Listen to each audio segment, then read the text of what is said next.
दोस्तों, अपने power star Pawan Singh का एक और देवी गीत का पोस्टर सोशल मीडिया के माध्यम से रिलीज किया गया है। और दोस्तों, जिस गाने का बोल होने वाला है डियरी। और दोस्तों, इस गाने को गाए हैं पावर स्टार पवन सिंह और प्रियंका सिंह ने। और दोस्तों, इस गाने के बारे में बात करें तो इस गाने को लिखे हैं प्रिंस प्रियदर्शी और मृत्युंजय मधुकर जी ने। और दोस्तों, इस सॉन्ग को संगीत से सजाए हैं प्रियांशु सिंह ने। और दोस्तों, इस सॉन्ग का पोस्टर काफ़ी बेहतरीन बनाया गया है। और साथ ही दोस्तों, इस सॉन्ग भी काफ़ी बेहतरीन बनाया गया है। और ये सॉन्ग डायरेक्ट वीडियो वर्जन में आने वाला है। तो दोस्तों, तैयार हो जाइए एक बार फिर से पावर स्टार पवन सिंह के सभी फैन। और दोस्तों, इस सॉन्ग के रिलीजिंग की बात करें तो इस सॉन्ग को रिलीज किया जाना है 9 अक्टूबर यानी कि कल सुबह 6 बजे world wide record YouTube channel पर। और दोस्तों, आप सभी को बता दें कि ये पावर स्टार पवन सिंह का इस साल का दूसरा देवी गीत होने वाला है।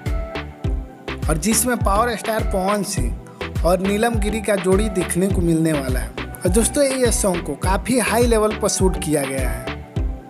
तो दोस्तों, फिलहाल इस वीडियो में इतना ही। और ये वीडियो पसंद आया हो तो वीडियो को लाइक करें, शेयर करें। और ऐसे ही बेहतरीन वीडियो देखने के लिए आप हमारे चैनल को भी सब्सक्राइब कर सकते हैं। वीडियो देखने के लिए आप सभी को बहुत बहुत धन्यवाद।